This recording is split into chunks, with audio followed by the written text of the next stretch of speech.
Welcome back to Apex News Above the Noise. I am Kyle Thompson. And I'm Craig Blanton. Craig, it is a big Monday morning. You came online here just about an hour ago and you said, "What in the world is going on?" It seems like that is becoming a regular occurrence with us. It seems like the world is getting a little crazier every day.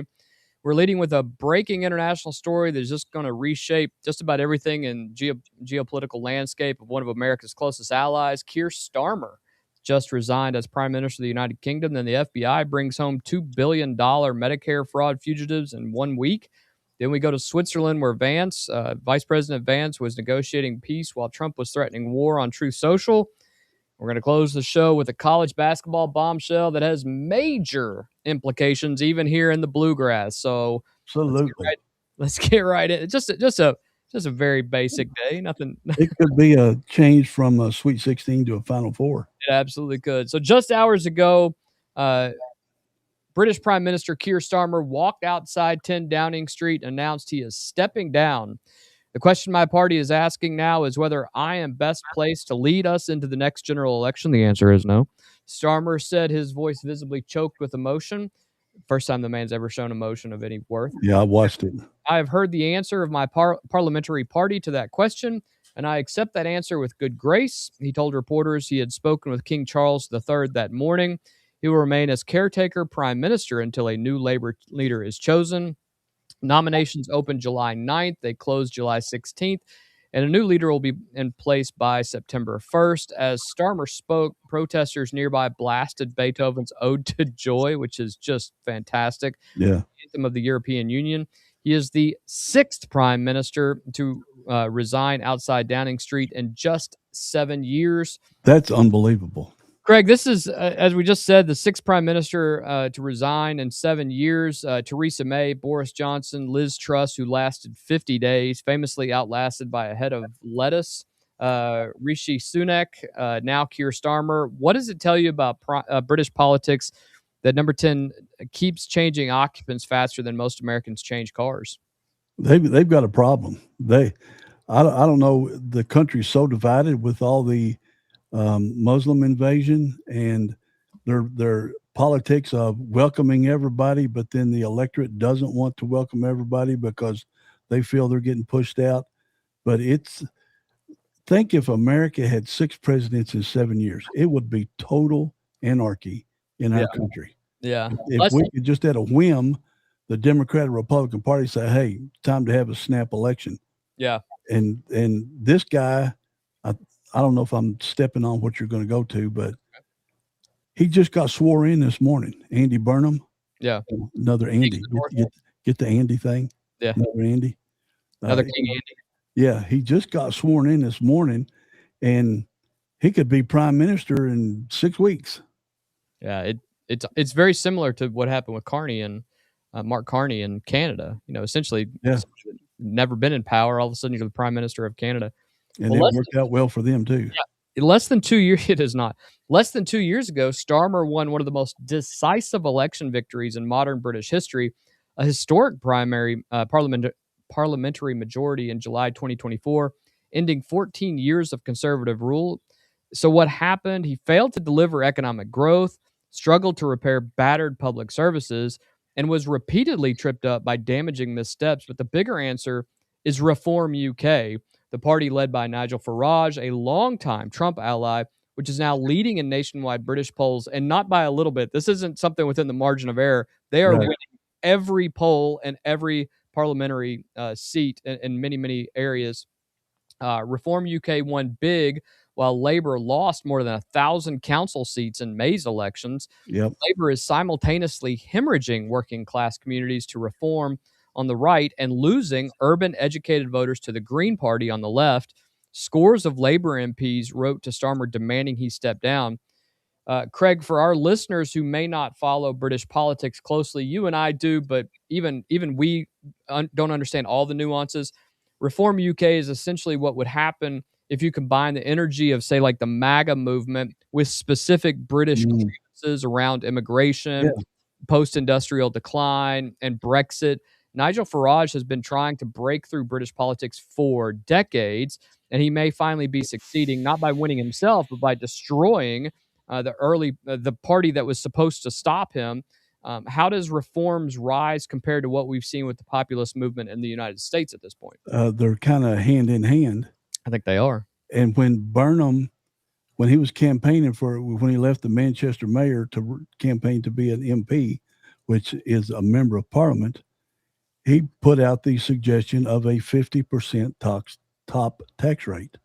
Let that settle in with these people that think they're already overtaxed. They're supporting everybody that's non-English coming in their country because they're socialism. This guy is an self-described socialist, but on the other side, today he's a moderate. Tomorrow he's a far left winger, right? And the day after that, he could be, as the papers in England call him, a soft left, meaning just to the left of Starmer. And if he's just to the left of Starmer, that's pretty far left. Pretty far left. And we see that as a correlation, before we go on to the other part of the story, we see that in correlation into American politics at this point, right? I mean, we've talked about Gavin Newsom. We obviously have talked a lot about Andy Bashir coming from here in Kentucky, that these are individuals who, may campaign in a red state like Andy Bashir did, as he's, very, very moderate. But then when you get into the meat of what his positions are, he's actually very far left. And I think that's the thing, is you have this code switch essentially where we're chameleons. Depending on who you're talking to, right. That's exactly who you're going to talk like at that point, if you will. And you've seen Hillary from New York get a Southern twang when she's down south. Get hot sauce out. Yeah, and that was the stupidest thing ever. One Charlemagne the God, and then she talks Texas, and then she talks Colorado. Several other politicians do that. They just, and it's so fake, and I don't see how people don't realize that on TV they talk how they talk, right? And then when they go down south, they talk like me, and then when they go out west, it's a whole different thing. It's so fake. Well, it's disingenuous, but what's even stranger is what you just talked about with Andy Burnham, who you guys are going to start hearing this name a whole lot more. Yep. The man most likely to be Britain's next prime minister engineered his own path to power through a very deliberate chess move. Yeah, he did. Andy Burnham had spent nearly a decade as mayor of Greater Manchester, but couldn't challenge Starmer because you have to be a sitting member of parliament to be eligible. So a Labour MP resigned their seat specifically to trigger a by-election in Makerfield. I wonder what he got for stepping down. A constituency just outside Manchester. On June 18th, just 4 days ago, Burnham won that by-election with 55% of the vote, decisively defeating the Reform UK candidate, who got 35%. But the message was unmistakable. And by the way, Manchester has always been a Labour area. Always left winger. It was a guaranteed win for. That's exactly why they went there. I mean, so the fact that the Reform Party got 35% in that vote should tell you how strong the Reform Party actually is right now. Maybe the highest one they've ever gotten. The message was unmistakable, though. Burnham could beat Reform UK in exactly the kind of communities where Farage's party had been kind of running wild. They'd been gaining all of these seats and everything else, but they knew that they don't have off election years, because you can have an election anytime there. But in a small area, they knew they could win this one. And within 4 days, Starmer was gone.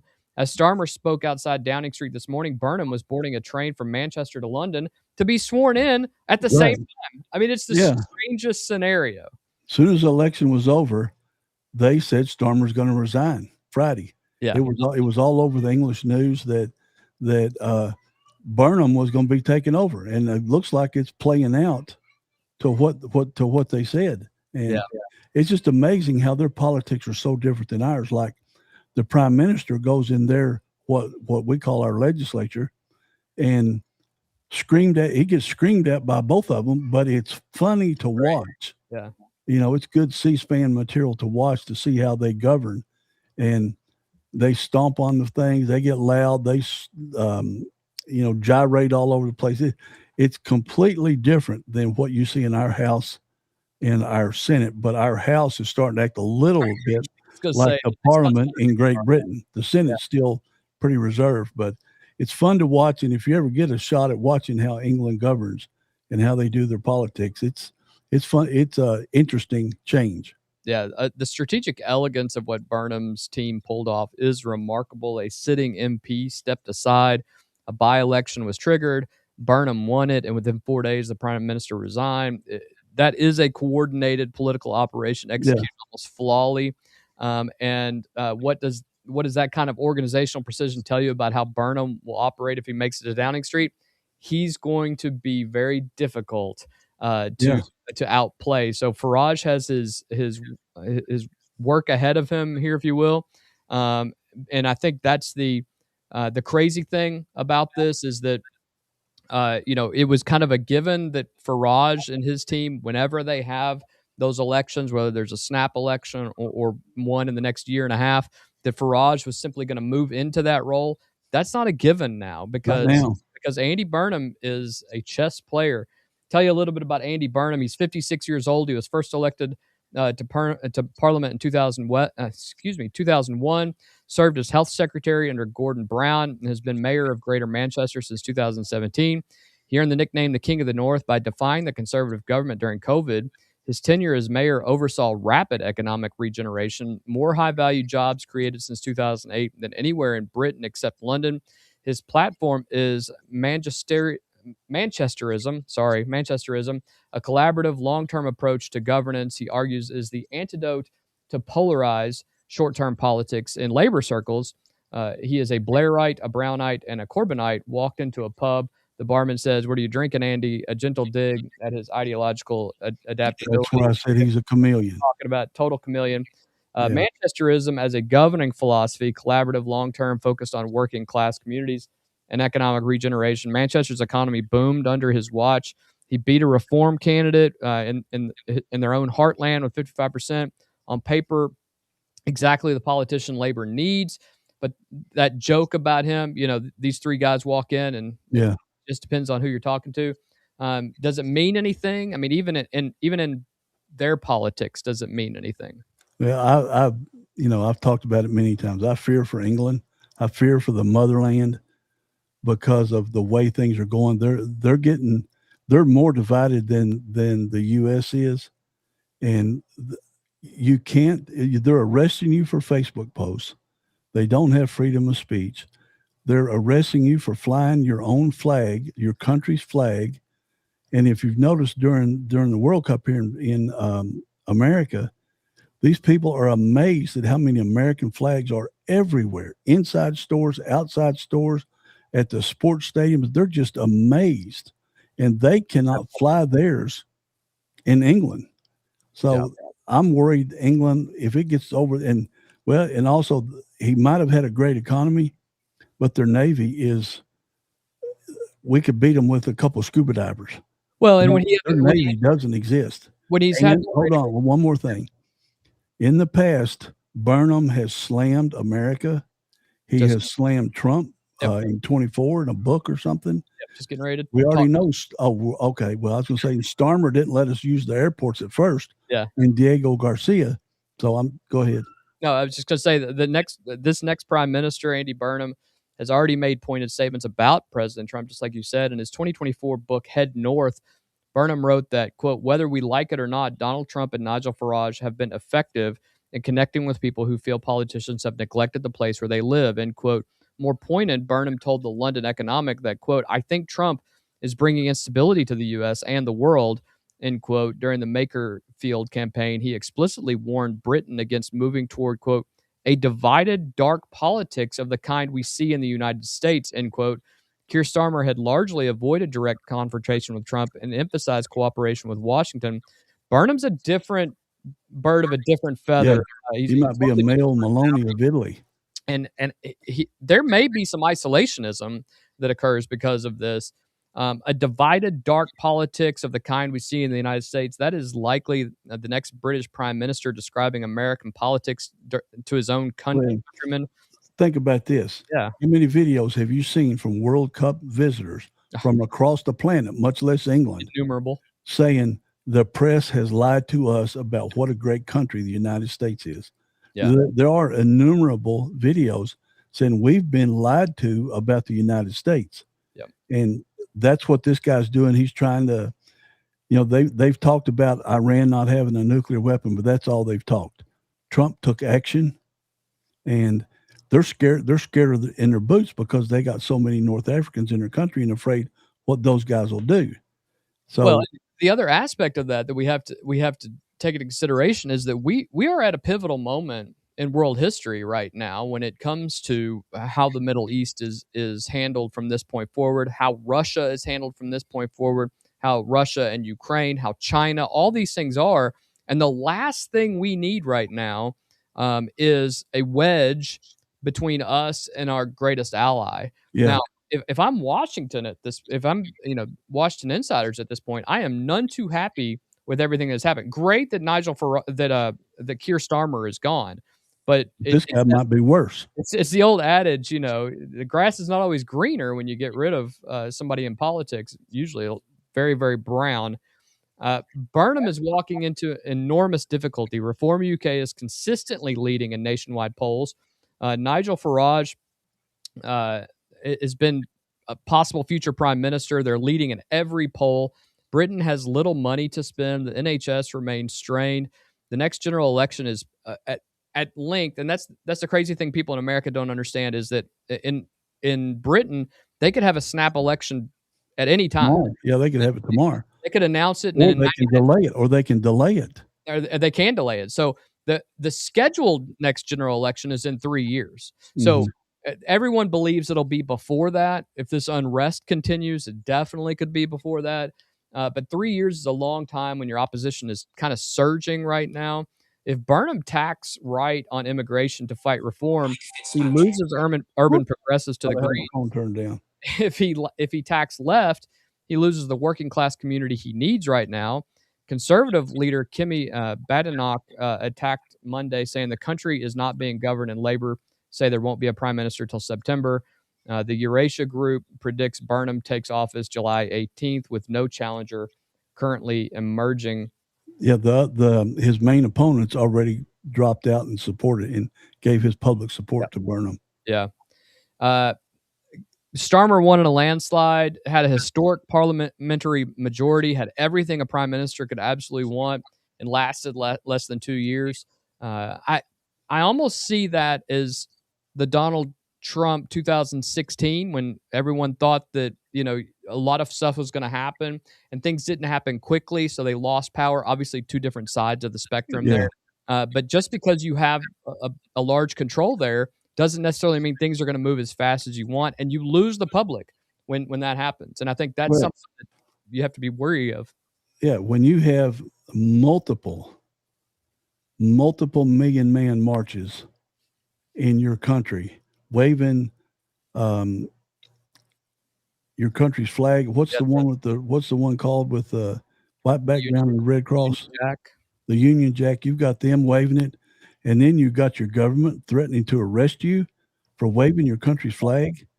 I mean, London is not that big, on the grand scheme of things. When you get 1 million plus people multiple times this year so far marching down your streets, England's gonna be fun to watch, but I hope they don't go down the path of the far left and lose contact with us. And if they lose contact with the U.S., their Navy is next to nothing. I mean, I'm not exaggerating. It is next to nothing. Yep. And their military's a shell of what it used to be. It was not that long ago. What'd you say? It's not that long ago that Britain ruled the seas. Well, just prior to World War I, there was. Yeah, now they can't rule their own borders. They can't rule outside of the international boundary. So I'm worried about England. I don't want nothing to happen to England, but the way they're going right now on the socialist side, you can look not Kentucky, but you can look in America and see the same kind of moves going on in certain states. Yeah. Well, my take on this is Britain is on its 7th prime minister in 10 years.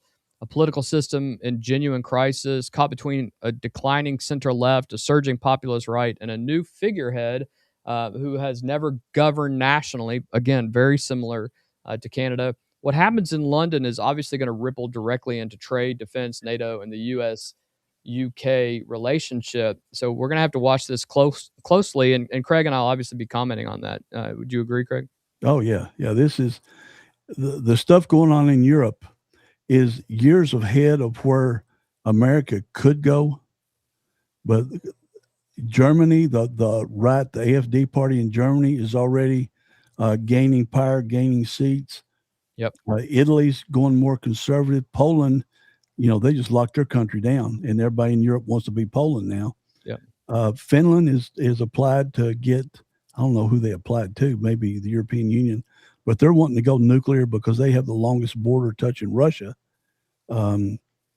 If they go to the 5% on their military, their 5% GDP, no more free school, no more free healthcare, no more free everything, because America's been carrying their military bag for a long time. That's why our budget's $1 trillion a year for military. It's not to protect America.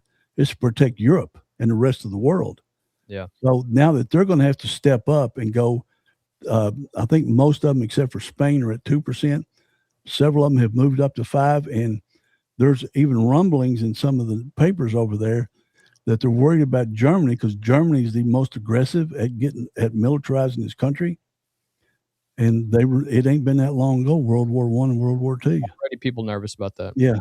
So, well, it's an interesting thing to watch. It will, and we will obviously keep our eyes on this, and we will update you as these stories come through. We just walked you through the collapse of a British government, and now we're going to stay on the topic of accountability and bring it home here in the United States into a story that connects directly to the Medicare fraud epidemic that's going on right now.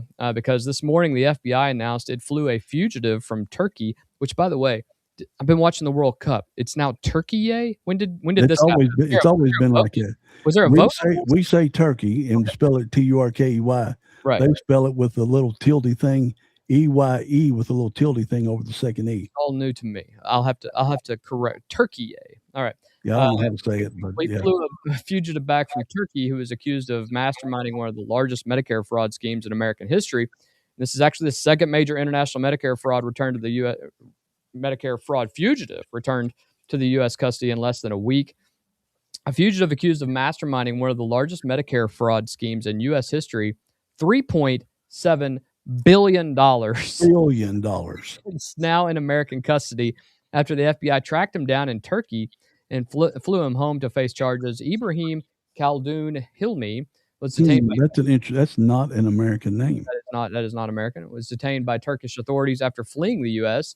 in May 2025. The FBI's Critical Incident Response Group flew to Turkey and transported Hilmi back on Friday through a foreign transfer of custody operation announced publicly today. FBI Director Kash Patel called it, quote, another massive win for the FBI's war on fraudsters with the White House task force led by VP Vance, and a monumental victory for the Trump administration, showing that any criminal actor who steals from the American taxpayer will be caught, no matter where they hide. And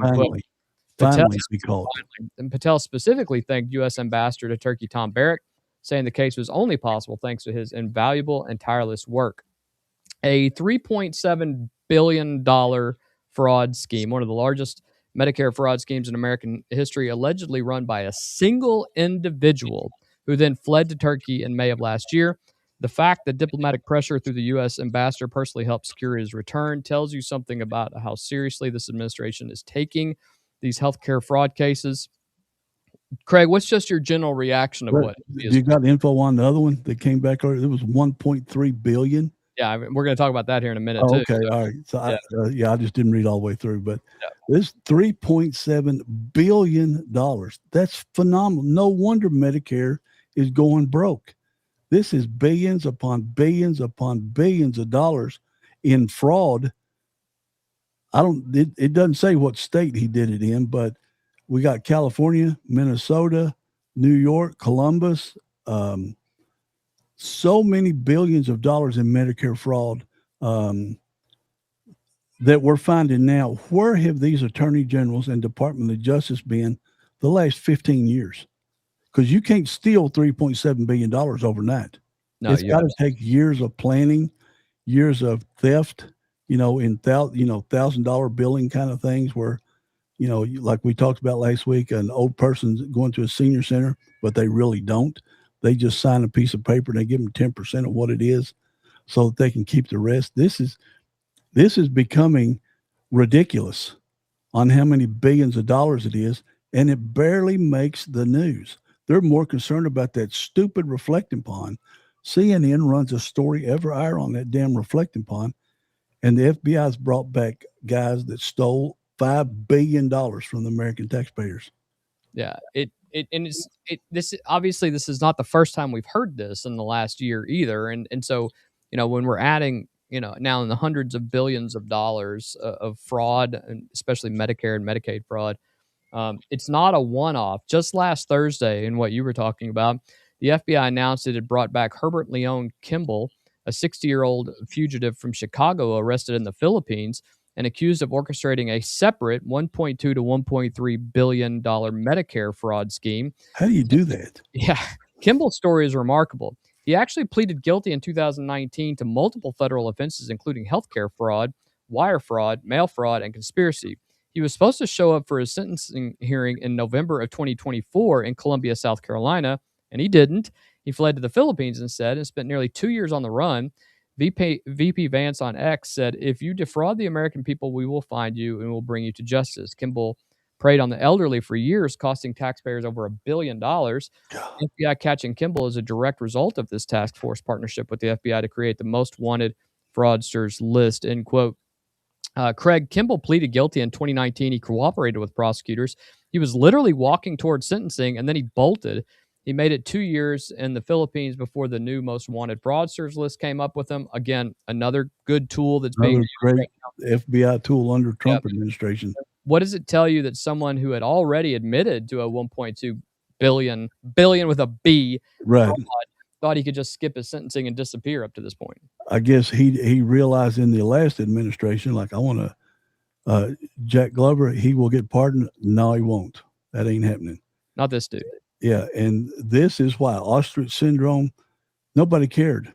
Obviously, the governor and the attorney general of Minnesota don't care. So these people are taking advantage of these situations in these states where they don't check and see how the money's being spent, or they don't pass the information along to the federal government how they're spending federal tax dollars. And remember, Keith here has got this post that kind of sums it up.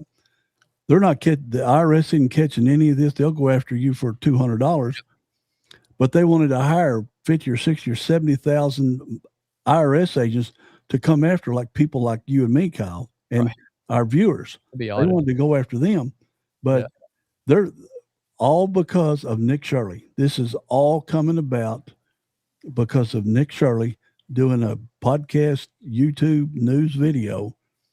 And like I said before, they need to build a statue of this young man in Washington, D.C., because all this fraud that these states are now looking at has totaled billions, and it might be closing in on $10 billion. Oh, at least at this point. That's a phenomenal amount of money. We don't know a lot about the guy from Turkey yet, but we do know about Kimball, the second guy we talked about. Mm-hmm.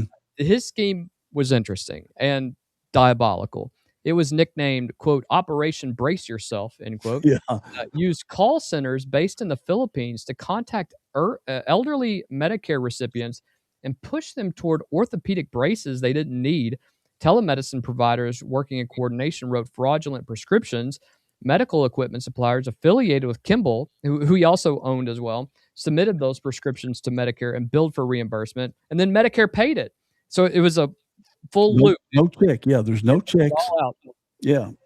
The elderly patient got a brace they didn't need or even know how to use. They probably didn't wear. And they would call these providers, never be able to get a hold of them again, which is not surprising. Kimball and his conspirators pocketed the money. Between 2014 and 2019, this operation generated more than $1.2 billion in fraudulent Medicare charges. Thousands of elderly beneficiaries were targeted. Former top prosecutor Sherry Lydon, who brought the original charges, acknowledged the government faced a binary choice in 2022, obtain a conviction with cooperation or get nothing beyond what we had already developed against the U.S.-based defendants, which additionally to me means, as a practicing attorney, that they believed it was way bigger than $1.2 billion. That's just what he admitted to. Right. They haven't found it all yet. Right. But because he admitted to it, that was, that was a cooperation agreement. So they took a little bit. It was going to be a lesser punishment for him. But they're running out of time to prove their case, and so they took what they could. Yeah. Now, the $1 billion that our auditor found, Allison Ball, Correct. was that healthcare fraud? Some I of it don't. was, yeah. Some Okay. of it was, yeah. I mean, so even in a state like Kentucky with 4 million people, Allison Ball, in one short period of time, identified $1 billion in fraud. That's $1 billion of Kentucky taxpayer money, which is probably 5% of our entire state budget. I think it's about 7% of what our Think entire. how many roads and bridges could be repaired with that $1 billion in fraud. Yeah. Well, let me ask you this: the we both have had to deal with elderly parents and things of that nature before, but this guy had call centers in the Philippines, cold calling elderly Americans, pushing them towards these braces they don't need, getting fraudulent prescriptions, billing Medicare for $1 billion over 5 years. The mechanism of the fraud, it wasn't all that complicated once they figured it out. It's the exploitation of Correct. vulnerable people at the industrial scale that they were working. So how does a scheme of that magnitude operate for 5 years without being stopped by some attorney general, whether it's a federal attorney general or a state attorney general that should be protecting these people? The question is, do they want to find it? Does the attorney generals in these states, and we don't know what states this got stolen from, do they want to find it? Obviously, Keith Ellison in Minnesota did not want to find it because the Somalis are such a big voting bloc up there.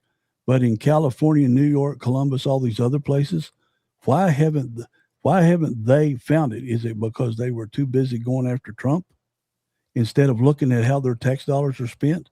Because California is in a record budget hole, New York's in a record budget hole, New York City is in a record budget hole, Chicago's in a record budget hole, schools are running out of money. These billions of dollars that have been wasted on fraud or stolen by fraud could go to so many good things in those states. Yeah, and the FBI's most wanted fraudster list, the thing that you just talked about, was created under Trump's task force to eliminate fraud, chaired by VP Vance. Ain't been out 3 or 4 weeks, if that long. The result, in just over 2 weeks, three international captures totaling approximately $5 billion in alleged fraud. First, Syed Abduli Erig, accused of defrauding the federal child nutrition program during COVID-19 as part of the Feeding Our Future scheme in Minnesota that we have talked about before. Second, Herbert Kimball in the Philippines, $1.2 billion. Third, Ibrahim Hilmi in Turkey, $3.7 billion. The Hilmi capture deserves special recognition. Turkey is not always the easiest country to get someone out. They're not always our friend. They are not. There's some military stuff involved. They were helpful in that. Craig, 3 captures in 2 weeks, nearly $5 billion in alleged fraud. It's going to be more than $5 billion when they figure this out, from Turkey, the Philippines, and Minnesota. The most wanted fraudsters list moving faster in its first month than anyone expected. Does it feel like a genuine, sustainable enforcement campaign, or is this a PR sprint at this point? No, it looks just like an enforcement campaign. There's somebody actually doing something about the stolen money from the taxpayers. It reminds me of when Pat asked me to work in the sheriff's office. I said, dude, I'm not going to do it unless you go after drug dealers.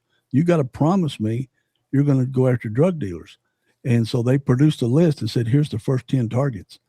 And they hope to get them in 4 years. They got them in like 7 months. Yeah.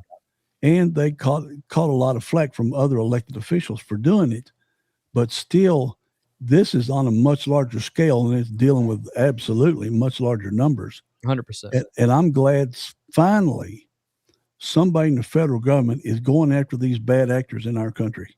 Yeah.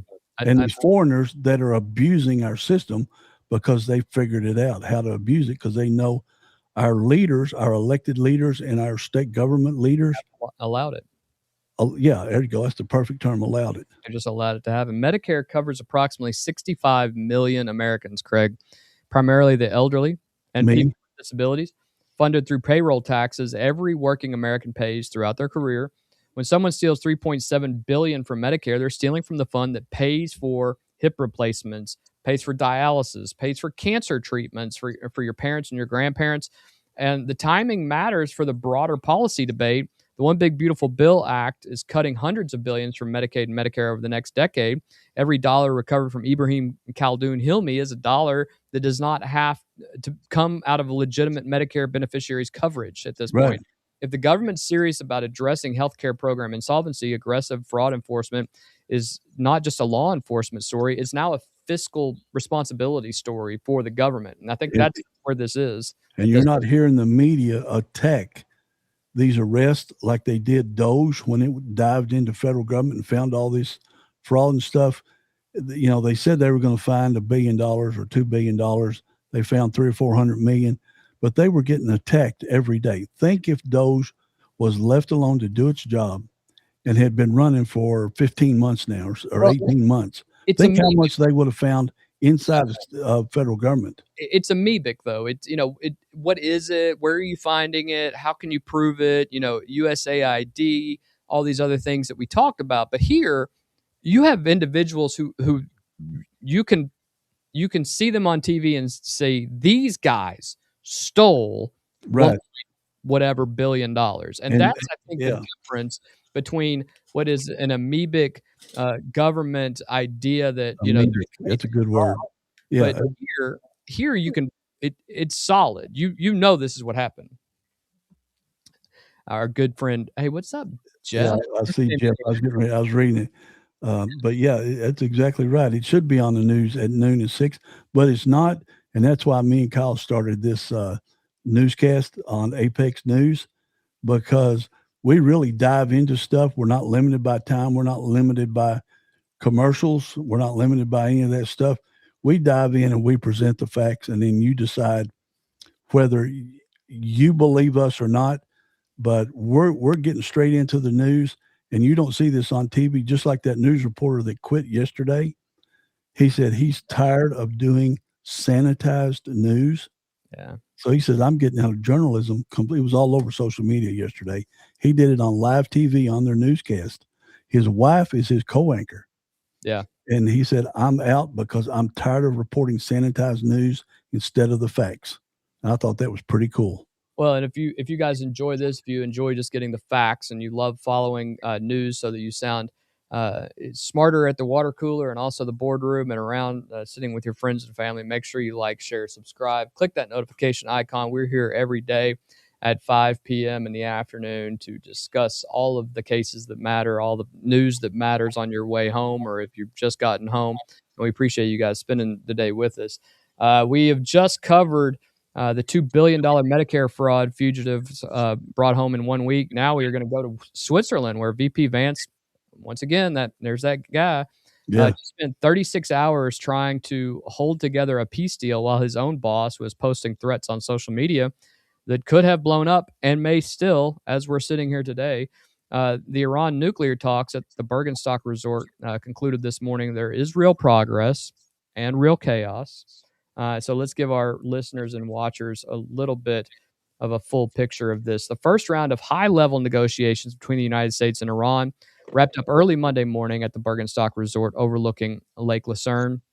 Senior U.S. and Iranian negotiators produced a 60-day roadmap toward a broader agreement and established mechanisms addressing the Strait of Hormuz and the conflict in Lebanon.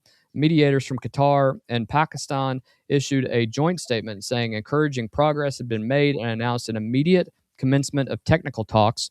Negotiators created 3 working groups: oversight, sanctions, and nuclear. Craig, VP Vance declared significant progress before departing Switzerland Monday, describing the whirlwind talks as a productive 36 hours.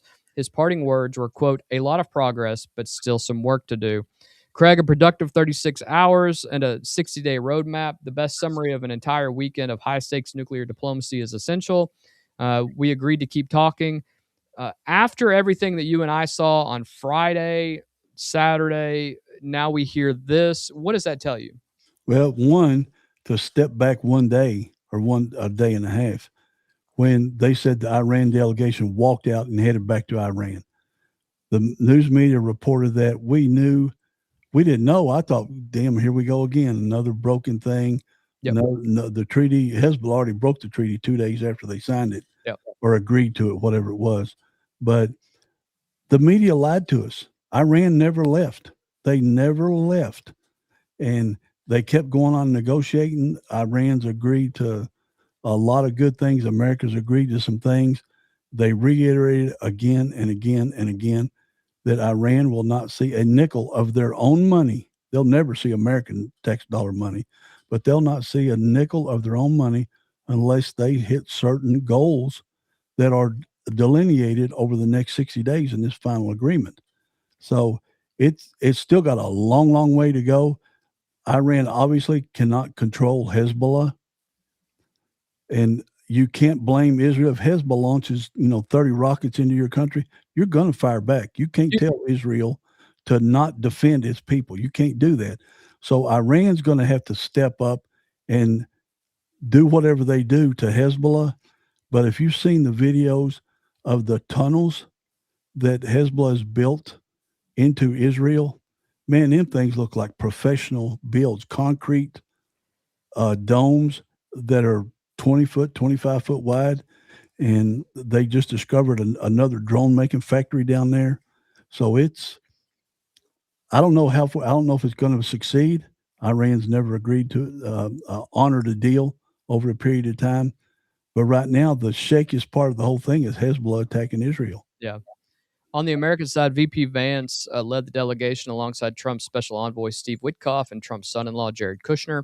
Iran's delegation was led by Mohammad Bagher Ghalibaf. The Iranians declined to stand beside the U.S., Pakistan, and Qatar in front of cameras, a signal of domestic political constraints in Tehran. Honestly, I have my own take on that. I think they don't want to be viewed on camera because they're in danger from either side. They might be targeted. Right. An emergency session on Lebanon was added to the agenda on day one before they even reached all the nuclear issues. And while all of this was happening, President Trump was simultaneously on Truth Social and on the phone with Fox News, threatening to bomb Iran back to the Stone Age while his vice president SHIT out of Iran. Yeah. While his vice president was sitting in a room with Iranian officials trying to prevent exactly that. Craig, the Iranians wouldn't stand in front of the cameras with the Americans. That small detail tells you everything about the domestic political constraints that are currently going on in Tehran. Both sides are operating under at this point. And the emergency Lebanon session added on day one tells you Lebanon is still the issue that can blow everything up, no pun intended. Now, how do you manage a negotiation when the most dangerous flashpoints aren't even in the room? Well, Iran's going to have to take care of Hezbollah itself one way or another. They're going to have to do it. Lebanon can't do it. Israel wants to do it, but they got Trump standing over top of them, telling them not to do it. And so it's going to be hard. It's going to be hard to get anywhere with this. Remember, the IRGC Saturday said the Strait of Hormuz is closed, but the political leadership of Iran said, no, it's not. It's open. And then Trump came out with another Truth Social saying, if they don't stop, we'll just take over the Strait of Hormuz and we'll charge a fee, a protection fee to all the ships going in and out of there. And then we'll bomb the crap out of, and he didn't say crap. He said the curse word. And I'm not going to say it because I don't want Jen on me. Jen will be walking up the steps. But he said he'll bomb the crap out of them and to ensure that the Strait of Hormuz is open, and we'll just take it over completely. And our Navy can do that. Yeah, it's when you and I were talking on Saturday when they said they had closed it down, both of us took a beat and basically said, who knows what's actually going on? Nobody, all is happening is Iran is saying, we're doing this. I don't even know who it is in Iran that's saying it. Yeah, and then our DC says the opposite. And then you have the U.S. media running with it. Right. Chaos. I tell you, I think the media, they want Trump and these negotiations to fail. Of course they do. I mean, there's no doubt about it because they report what they say. CNN has got reporters embedded in Iran, reporting on how bad the conditions are in Iran or how things are going or nothing. But they don't report and they don't show videos of the IRGC just mowing down their citizens every time they protest. They don't show none of that. They say, oh, well, we bombed a bridge, so that's hurting the Iranian citizens. We're just a blip compared to what the IRGC, the fear. Think of living in the fear that, like at one weekend when they killed between 30 and 40,000 protesters, Think if that happened in America. I mean, everybody in this country would. Well, it would never happen here because everybody owns guns. Yeah. You But take guns away from your citizenry, they can't protect themselves against the tyranny of the government. and that's the thing that a lot of people are missing is and we talked about this with all of our friends that we have had on the show about this, but Farzad was one that talked to us, and it's just like, you know, you don't see the human element of this, which is majority of the Iranian people do not want to be controlled by this theocratic regime longer. You've seen the videos on Tusi TV of them praising Trump on the streets when they could get those 10-second videos out. Yeah. I will say that Iran was not sitting passively. Iran's military command said Saturday it would close the Strait of Hormuz, citing the Lebanon issue, accusing the U.S. of failing to implement the first clause of the memorandum, which stipulated immediate and permanent termination of military operations on all coasts, including Lebanon, which, again, you and I talked about privity of a contract. You can't force somebody to do something that's not a part of that contract. The U.S. military denied those claims, stating the waterway remained open and that Iran does not control the Strait of Hormuz. And then the nuclear statement, Iranian President Pezeshkian said Sunday, what is certain is that we will never back down from the right to enrich uranium, and the other side is also forced to accept that. That is Iran saying publicly and directly, we will enrich uranium, period, which created an instant collision with what the Memorandum of Understanding says and what Trump says he expects. Iran's president says publicly that they're not going to give up the right to enrich uranium, the very issue that started the entire war, and simultaneously claims the strait is closed, and yet Vance calls this a productive 36 hours. How do you reconcile all these competing narratives, though? Well, you've got the Iran, the nuclear enrichment is like 3% for nuclear energy in our electric generating nuclear plants in America, and across the world it's 3%. Iran went all the way up to 60%, and people say, well, that's because I guess it's the JCPOA. Trump ended it in Trump 45. But if you looked at that agreement when it was signed in 2015, by 2025, it was going to allow Iran to have a nuclear weapon. It was just a 10-year quiet period. Now, everybody saw that for what it was. And, we sent them pallets of 1.7 billion and another billion of cold hard cash, not some numbers transferred across a bank system. This was actual $100 bills, I'm assuming, and planefuls of money. So now with their nuclear dust, or I have no clue if it's dust or if it's balls like you see in the movies. It's buried under those marble mountains. If they can get to it or not, I don't know, but it sounds like Trump's going to get to it with the help of China or do it by himself so that they can take it and blend it down to that 3% level, or bring it over here to the TVA in Tennessee and let them just eliminate it, however they do it. It's a long way to go, but America should pull together to make this happen, because there's no doubt if Iran gets a nuke, first country they're going to hit is Israel, and the second one they're going to hit is us. Well, mentioning that, the concrete outcomes from Switzerland are this: the 3 working groups, which is crucial. If they weren't going to discuss nuclear, they wouldn't have created a nuclear group, and all sides agree to this. Oversight, sanctions, and nuclear. A mechanism allowing Israel, Lebanon, Hezbollah, and regional partners to communicate during heightened tensions and prevent incidents from spiraling. Vance said the focus is on securing Iran's enriched uranium stockpile to make it effectively impossible for Tehran to rebuild its nuclear program, with the U.S. retaining significant economic leverage. If Iran fails to comply, Trump said Monday that Iran must ensure its commitment to long-term nuclear honesty. That's an interesting word. Yeah. Through major weapons inspections, technical discussions continue at Bergenstock through the week, and Trump suggested the U.S. could charge its own tolls on the Strait of Hormuz, calling America the guardian angel of the Middle East. I will say that that there has been some discussions about the IAEA being involved at this point. Iran has. I was going to say that Iran has agreed to have the International Atomic Energy Agency come in and monitor their nuclear works, or whatever you want to call it. Well, my take on this is that Vance deserves real credit for physically sitting in a room with Iranian officials for 36 hours and producing actual institutional structures. That isn't nothing. It is very much something that has been happening, and needed, but this is concrete. We're actually seeing something for the first time in 47 years. But the gap between those structures and the chaos swirling around them, well, that means the Trump threats, Iran saying the strait's closed, Israel's refusal to necessarily stop hitting Hezbollah. I understand your position. Hezbollah's, lobbing stuff at them, but it's all enormous. And the next 60 days are probably the most consequential in American foreign policy since at least the Abraham Accords. Right. And we're maybe watching World War II.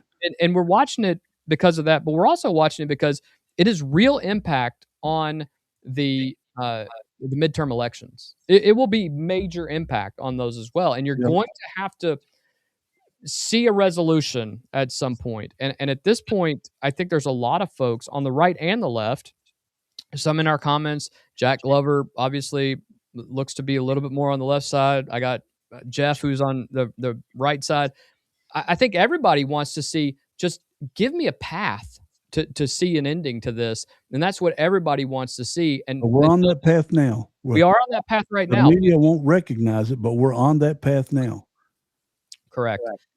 Well, we have talked a lot about what is happening in Iran, and we've talked about a bunch of other stuff, but let's talk about something that's a little less, I don't know, politically explosive, if you will. Yeah. We've been covering wars, fraud, and international diplomacy all morning, and all afternoon, and all evening. Heavy, important stories. Let's close today's show with something that is also genuinely significant and a whole lot more fun, because the college basketball world just got rocked by a bombshell. And that's not an exaggeration. No, in Big Blue Nation, this one matters directly to you and the University of Kentucky. National championship coach Dusty May is leaving the University of Michigan for the NBA's Dallas Mavericks. A transfer portal window is now opening for the defending national champions' entire roster. And right in the middle of all of it, Nikola Kusterica. So let's get right into that right here. Michigan coach Dusty May has finalized a deal to take the Dallas Mavericks head coaching job, sources have told ESPN early this morning. You and I read a interesting thing today where folks at the University of Michigan went to bed thinking we might lock up Nikola Kusterica, and woke up to news that Dusty May was leaving. I mean, you talk about a mess right there. And this is an axis shifting moment that significantly alters both the college and NBA landscapes. May went 64-13 in 2 years at Michigan. In 2025-26, Michigan set a program record in wins at 37, set a Big Ten record in wins at 19, became the first team to sweep the league's road games in 50 years, and won 6 NCAA tournament games by an average of 19 points en route to the program's second national championship. Michigan's AD Ward Manuel announced in April at the championship parade that May had agreed to a new deal that would keep him in Michigan. What month was that, Kyle? April. Yeah, okay. The national championship. That deal was apparently never signed. May is the first college head coach to take an NBA job since former Michigan coach John Beilein left for the Cleveland Cavaliers in 2019, and the last to leave immediately after winning a national championship since a guy named Larry Brown left Kansas in 1988. Go coach the Nets. To go coach the good call. Good memory. By the way, thanks, Good Deeds. You like my cat? Mr. Freaky is what Jen calls him, but he's El Gato Loco right now. We're trying to come up with other names. Dusty May stands at the parade and says, Craig, it's well documented how happy I am at Michigan. 2 months later, he's the head coach of the Dallas Mavericks. The AD announced a new multi-year deal. It was never signed. What does it tell you about the state of college basketball at this point, that a man who just won a national championship has potentially the number one recruiting class coming in and transferring? Yeah. They're going to be ranked in the top 3, whether Florida, them, were there. And a good shot of winning a back-to-back titles. But you got my initial reaction when I saw it, and we talked about it before the show, was he's being a traitor to his players by re-signing, doing all this stuff, recruiting Kusterica. You're getting there. Close enough. Yeah, and recruiting him, getting some players to come back, and now he sticks it in their eye and heads south to Dallas. But then I said, after further thought, the players would do it to him at the end of this season anyway. They'll all bail out for greener pastures, meaning more money. So there's no loyalty. We already knew there was no loyalty to the university by the players. Now we know there's no loyalty to the players or the university by the head coaches. No, and there was a very revealing interview with CBS Sports right after the title, and May expressed what a lot of people thought was like post-title blues. In that, he said, and I don't know if it's just me, but I'd heard where you climb the ladder and you say, "Is this really it?" And it was worse. It was less than. It was way worse. It was less than it. The journey was so much better than the destination. End quote. The man who just won the national championship said winning the title was less rewarding than expected because the portal grind had made the destination feel hollow. In Dallas, he inherits a kid by the name of Cooper Flagg. The NBA he will be the best player in the history of the NBA. Potential. We're not going to. The guy's smooth. I watch him all the time. He is smooth. He's the NBA Rookie of the Year who averaged 21 points per game, and the Mavericks. How old is he? 19. 19, yeah. And he's already listed in the top 6 of all the NBA players. Yeah, he is. They also own. Dallas owns the number 9 pick in Tuesday's NBA draft, with former Michigan players Adai Mara there, Yaxel Lindenborg and Morris Johnson expected to go in the lottery. May might literally draft his own former players on the new job, which we have seen happen before. Rick Pitino up in Boston. Yep. What does it mean to you, Craig, when someone says the journey was so much better than the destination, as Dusty May said winning a national title was? With you now, you have the portal and you have the NIL, the constant rebuilding, and the NBA is offering you, Mark Cuban money because Mark Cuban is now, back as the head at in Dallas. Yeah, he's wanting to buy the team back. Yeah, and he's going. I mean, it's going to happen. You've got Cooper Flagg. You got a clean roster now. You have a new a general manager that's in place. Can you really blame him for going, especially because they gave him they gave him a ton of money. It's really telling that he reached the peak, the pinnacle of the NCAA. I equate it to, you hear all the time rich people say they're not happy. You see rich people and famous people commit suicide, and you wonder, they've got everything going for them. They got money, they got property, they got cars, they got wives and children, and they're not happy. Now, he reached it at age 50. He reached that pinnacle at age 50, and then you got the players swapping teams every year because, remember, he won it with all portal players. All portal players. Yeah. And a freshman and a couple of other guys. That'll wear on you just like a lot of money wears on rich people. It'll just wear on you. So now he was it Florida International that he took to the Final Four? It was Florida. Or it was a Florida something. If Florida Atlantic. I bet it was Florida Atlantic. Took them to the Final Four. That got him the Michigan job, and he went 63-13, I think. Phenomenal. 63-17, but he went 37-3 as a phenomenal college record. So he reached the pinnacle in 4 years, going from a small school to a major school, and he reached the pinnacle. And now, what's he got left to conquer? Maybe this guy is an achievement-oriented person. What's he got left to conquer? And the last thing to conquer is the NBA. Very similar to Brad Stevens. Right, same thing. Butler. Now here's where that silly guy from Florida, Billy Donovan. Yeah, we don't talk bad about him. We love Billy Donovan. Be nice to Billy Donovan, right? Well, this is how it affects the University of Kentucky on multiple fronts. Under NCAA rules, a 15-day transfer window opens 5 days after a new head coach is hired or publicly announced. Just this afternoon, Michigan announced that they were moving towards hiring assistant Mike Boynton Jr. as interim coach, which would trigger that rule. If Michigan doesn't have a new coach within 30 days, the portal opens regardless. Players who could reconsider: Elliot Cadeau, Final Four most outstanding player, 19 points in the title game, one of the best point guards in college basketball. Kentucky is pretty set at the guard position. Trey McKinney, a consensus breakout candidate, multiple 16-plus point games in the NCAA tournament. JP Estrella, Mustafa Thiam, a 7'2" shot blocker who blocked 138 shots in 2 years. Brandon Boyd Jr., who is one of the top 5 players coming in, Quinn Castillo, LJ Cason, recovering from a torn ACL with a return plan built specifically under Dusty May, who is now gone.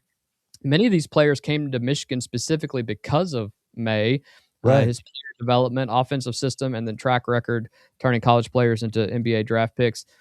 Craig, the defending national champion, the Final Four MVP, multiple NBA lottery picks, all potentially in the transfer portal within the next 2 weeks.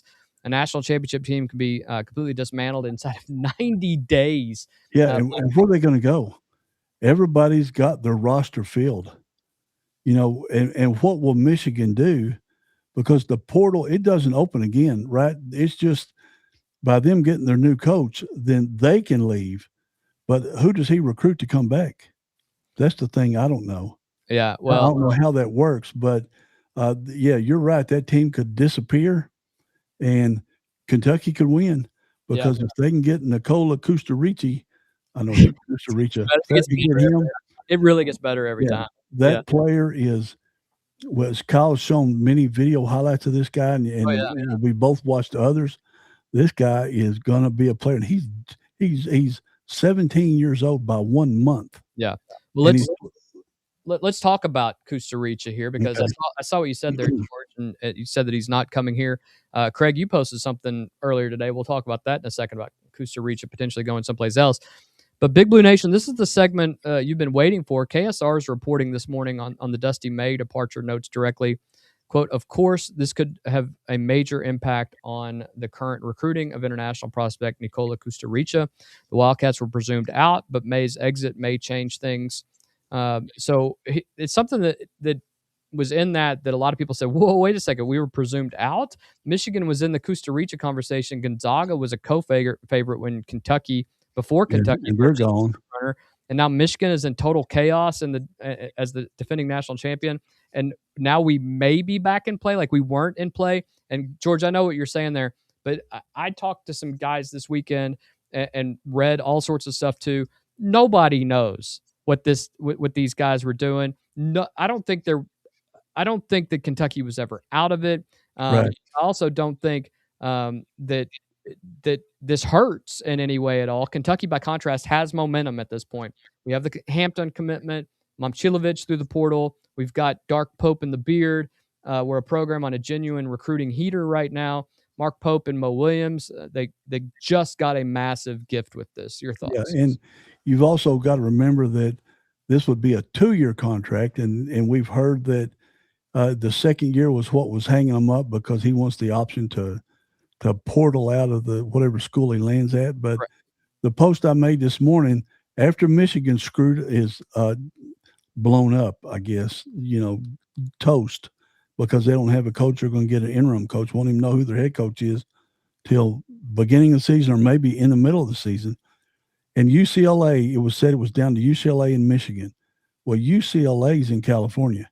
I did the math. I did the Super Grok AI stuff. Right off the bat, let's say he's got a $44 million a year contract, because that's about where it'll probably be. He'll lose close to 52% of his money in California taxes. And that's before, in this last election, they passed a referendum, which will be voted on and passed in November, to add more taxes to California. So this guy, if he gets a $4 million contract, he'll net out around $1.8 million. Why would you go there when you could, Michigan's out now, Gonzaga's out because they recruited that player. Basically, he's the same as him. And UCLA, if he's got a good agent, is out for the money. And that leaves Kentucky. Well, in our low tax state to make him, whole on his salary. And it's I don't even see how it can be anything else. Plus we got the players, we got the coach, we darn sure got the momentum. So I don't see how he couldn't land at Kentucky. Alvia, I see what you're saying there. I think you're being cute because Indiana football kind of killed it. National champions. Yeah, they kind of did. Yeah. Here's the other, and you're absolutely right. The other thing you didn't mention there is you have 10% that goes to your agent. I did mention it on my post. I calculated in you that. have Yeah. You have an accounting firm that you're probably using. You Yeah. have an attorney that you're using. Maybe Health they're all the same. insurance. Either way, if you already have that coming off the top. So let's say And these guys are independent contractors now, basically, right? exactly. Yeah. So they're paying their own freight. They're paying the 7.5 Social Security, Medicare, plus they got to match it. Yeah. That's 15% right there. And I think this helps Costa Rica, the Costa Rica recruitment. If it doesn't, let's go to the other angle of this. All right. Now, the other piece of this is the transfer portal window opening for Michigan's entire roster of potential All-Americans and whether UK is going to be active in it. Multiple college basketball analysts have named Kentucky, LSU, and North Carolina as programs with the only NIL resources to make a serious run at any Michigan. Yeah, because LSU's going after all these European players. They have a blank check as well, but they also don't have a roster yet, you know. And they don't have to pay as much money for European players as they do American players. Right. At this moment, there is no confirmed reporting of Kentucky specifically pursuing Michigan players by any name, but the reality is Elliot Cadeau is one of the best point guards in college basketball. I think we have a good point guard. Yeah. Take that for what it's worth. Elliot Cadeau is still pretty great. Trey McKinney is a breakout candidate, legitimate star potential. Could have entered into the draft if he wanted to. It's a very deep draft. He will be in the draft. Come back. He talked. May talked him into coming. He talked a couple players into coming back. He did. Would have been first round draft picks. I'd be so wound up right now.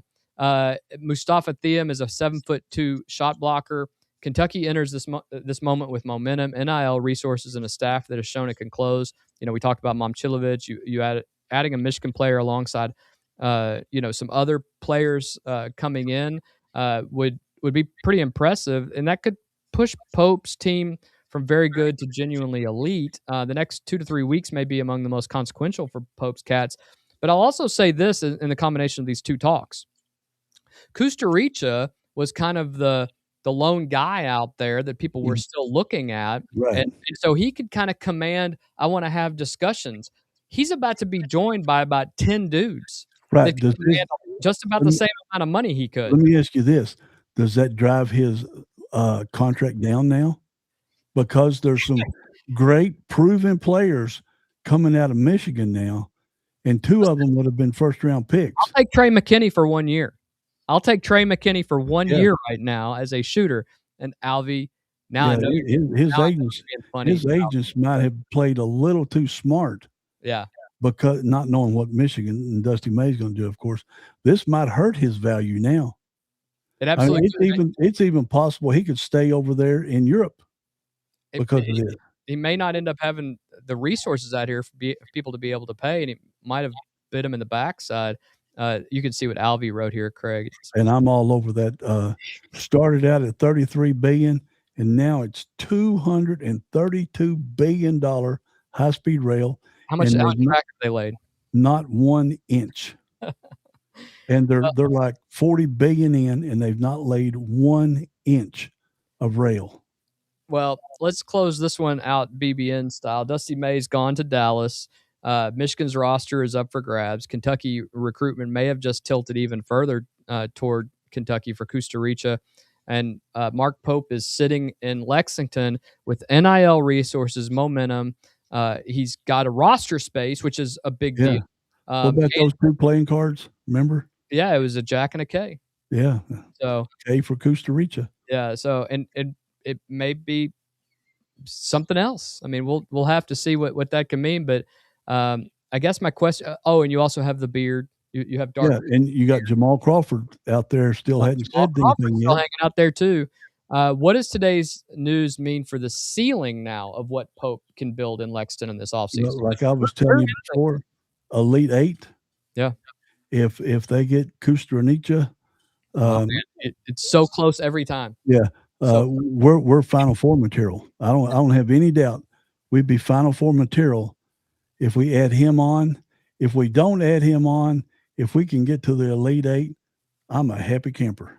Yeah, I agree with you on that one. My take is the college basketball world was reshuffled dramatically this morning. In fact, when I saw that, I immediately texted you, texted my guys. Everybody was shocked. Think of the coaches across the country. How many text lines were burning up as soon as that Dusty May thing was announced? Well, I will also tell you that my father, who is a huge Michigan fan, who Right. was very happy with the championship, his exact words were, "I hope he never wins another game in his life." Golly. So I said, "You're not bitter?" He said, "Not at all. I'm not bitter Yeah. at all. Just hope he doesn't win any more games." Yeah. Because Michigan now and their fans are very concerned. Oh, yeah. Very concerned. I'm not in any Michigan Facebook groups, but I'm gonna be looking at Michigan Twitter stuff all night long. Oh, yeah.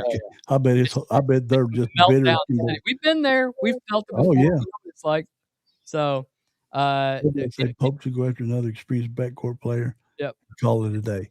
I don't Well, I don't I don't disagree, and yeah, maybe we've got Kenny's one spot open, but you're gonna go for the best guy, and if it's Nikola Kusturica, you're gonna go after him first. You have to. right, It would dude, be a coaching the guy. yeah, it would be a coaching mistake for Pope not to go after him. Yeah, I don't disagree. This could be this is going to be a big week. I'm just telling you right now Yep. because the FIBA championships are at the end of the week, starting in the weekend, and actually starting next Monday.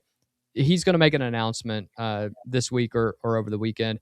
But I also think that the Michigan guys jumping into the portal. Tell him what you mean by the FIBA, and he's gonna make an announcement. The European championships, the under 18 European championships start next week. And with all of that happening, that's going to be another week or two of basketball that he's going to be playing. His group is very likely going to make a decision prior to that because the minute those are over, he's on a plane to come back to the States. Yeah, I'd say So, 10 days. We'll know something, don't you think?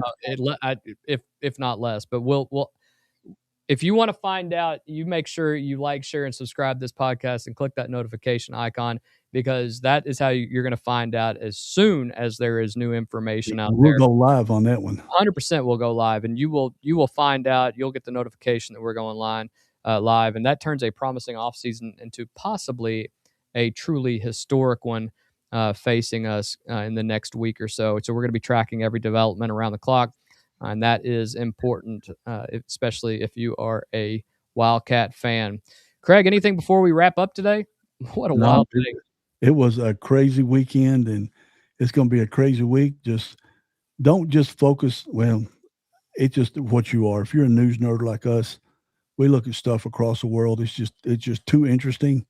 But otherwise, just live your life the best you can. Yeah, I totally agree. To everyone that's listening today, we have a bunch of people that are watching us today who are new watchers. Thanks for joining us, and make sure you subscribe to our channel. Make sure you subscribe and share it with your folks too, because the more people that find it, the better we are. We have big news coming up in the next week or so that we're going to be announcing to you guys as well, which will help you find news and information faster so that you can stay sharp as well. So I can't thank you guys enough for spending your early Monday evening with us. Come check us out tomorrow at 5 p.m. We will be here as well. Make sure you share this with someone who needs to be above the noise because on a Monday like this one, there is a lot of it. So until next time, we want to make sure that you stay informed, stay sharp, and stay above the noise. See you guys. Have a great night.